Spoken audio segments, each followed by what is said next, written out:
एक कुणब्याचं सर्टिफिकेट गावातल्या अख्ख्या नात्यातल्या कुळातल्या लोकांना ते सर्टिफिकेट काढून देता येईल असं GR मध्ये म्हणणं म्हणजे ओबीसीचं आरक्षण सरसकट संपवणं आहे. आमचा DNA ओबीसी आहे म्हणणाऱ्या सरकारनं मात्र ओबीसीच्या आरक्षणाच्या नरडीला नख लावण्याचं काम केलेलं आहे. 14 करोड जनतेच्या दायित्वाची शपथ घेतलेल्या मुख्यमंत्र्यांना नव्हतं, पण ते का झुकले, का नमले, त्यांचं काय राजकीय आर्थिकता होती ते आता त्यांनाच विचारलं. हा GR जर ओबीसीच्या लोकांना कळला असेल तर ओबीसी निश्चित घरात बसणार नाही, ते रस्त्यावर उतरतील आणि नाही उतरले तर वेळ निघून गेलेला असेल आणि ओबीसीचं आरक्षण संपलेलं असेल.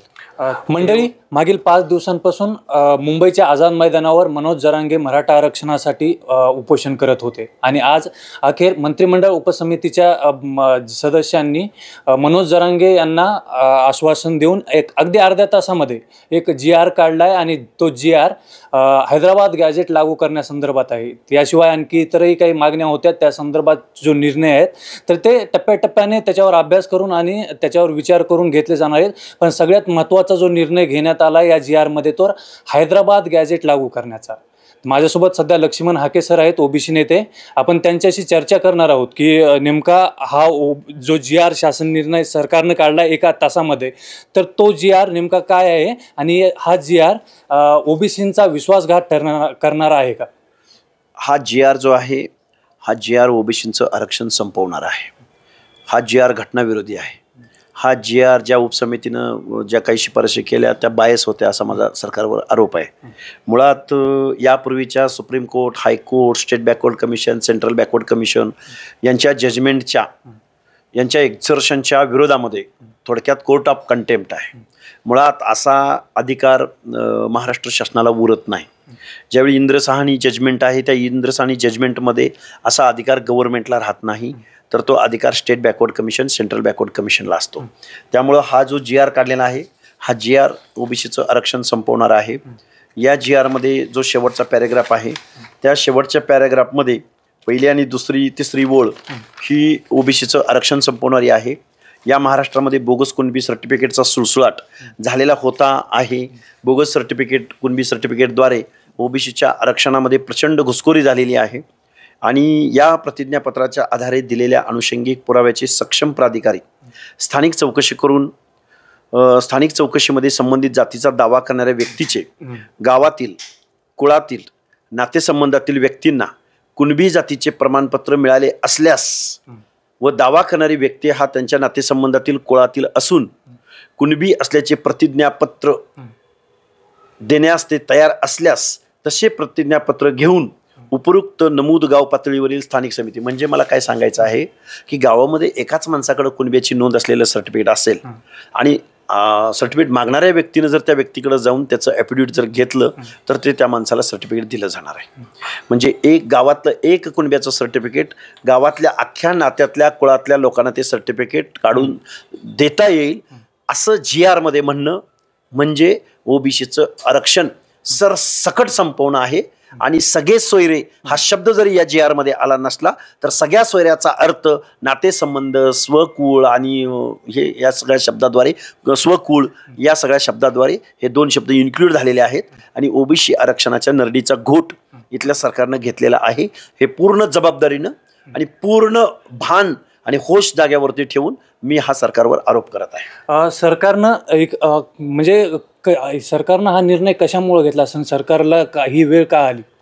एकतर सरकार चौथी नापास माणसाच्या झुंडशाही पुढं हतबल झालं होतं. न्यायालयानं घेतलेला निर्णय की यांना लवकर मुंबई सोडायला लावा, लवकर मुंबई रिकामी करा, तो न्यायालयाचा निर्णय तर त्यांना अंमलबजावणी करायची होती आणि दुसऱ्या बाजूला जरांगेला मुंबईतनं बाहेर काढणं ही त्यांची प्रायोरिटी होती. मुळात आम्ही गेल्या 2 महिन्यापासून ओरडून सांगत होतो महाराष्ट्रात की यांची पार्श्वभूमी दंगलीची आहे, यांची पार्श्वभूमी बीड शहर जाळण्याची आहे, गावागावामध्ये सामाजिक द्वेष पसरवणाऱ्यांची आहे, त्यामुळे यांना मुंबईला येऊ देऊ नका. ही आमची मागणी शासनानं त्याच वेळी जर ऐकली असती तर मला वाटतं शासनावर एवढी हतबल होण्याची आणि ओबीसीचं आरक्षण संपवण्याची वेळ आली नसती.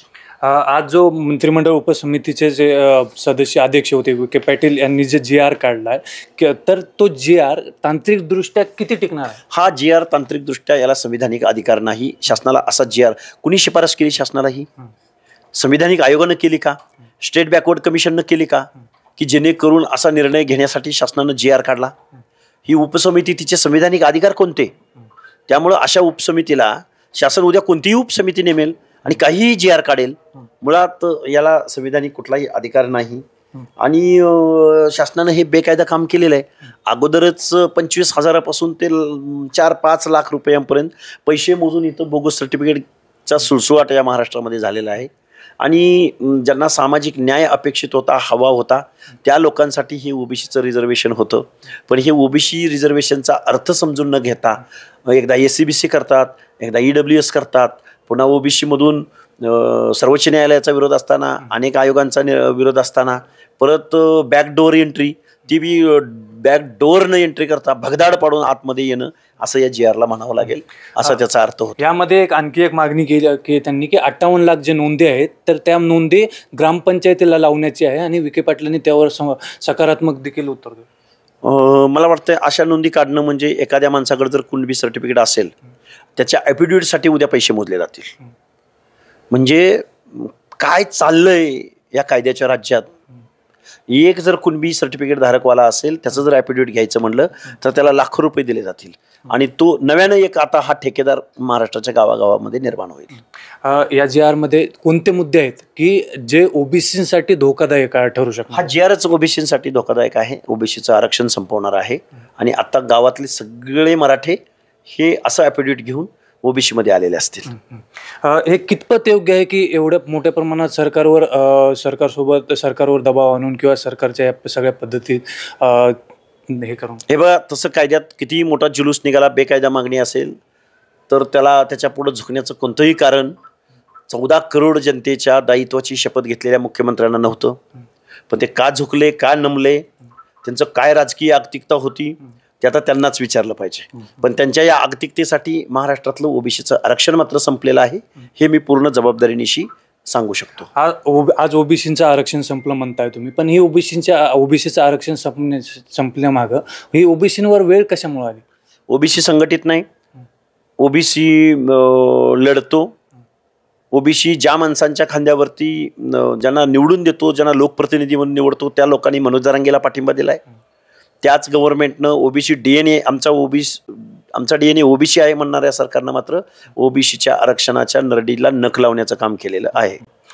इथून पुढच्या काळामध्ये ओबीसी समाजाची ओबीसी नेते म्हणून तुमची काय दिशा असणार आहे? एकतर आम्ही या GRला आम्ही PIL द्वारे आम्ही स्टे कसा घेता येईल हे बघू. प्रभावित व्यक्ती म्हणजे स्पर्धा परीक्षा देणारे स्टुडंट असतील किंवा सामाजिक संघटना असतील किंवा ओबीसीच्या संघटना असतील, नेते असतील, आम्ही कोर्टामध्ये धाव घेऊ.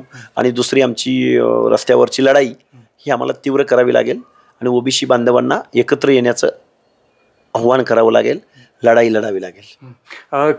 एकंदरीत त्या 5-6 दिवसात किंवा तुम्ही जे आंदोलनात जेव्हापासून सक्रिय झाला तेव्हापासून पाहता एक ओबीसी समाज कशा पद्धतीनं तुम्हाला वाटतं की पुन्हा एकत्रित येईल या आजच्या निर्णयामुळे? आजचं आरक्षण संपलं हे जर हा GR जर ओबीसीच्या लोकांना कळला असेल तर ओबीसी निश्चित घरात बसणार नाही, ते रस्त्यावर उतरतील. आणि नाही उतरले तर वेळ निघून गेलेला असेल आणि ओबीसीचं आरक्षण संपलेलं असेल. हे होते ओबीसी आंदोलक, ओबीसी नेते लक्ष्मण हाके सर यांनी आज जो काही निर्णय शासन निर्णय झालेला आहे तर तो निर्णय ओबीसीसाठी धोकादायक आहे आणि या निर्णयामुळे ओबीसीचं संपूर्ण आरक्षण संपल्याचं त्यांनी स्पष्टपणे सांगितलं आहे. यानंतर त्यांची जी दिशा आहे तर ती दिशा जनहित याचिका दाखल करून असेल किंवा रस्त्यावरची लढाई लढण्यासाठी ते ओबीसी समाजाला देखील आव्हान करणार असल्याचं त्यांनी सांगितलेलं आहे.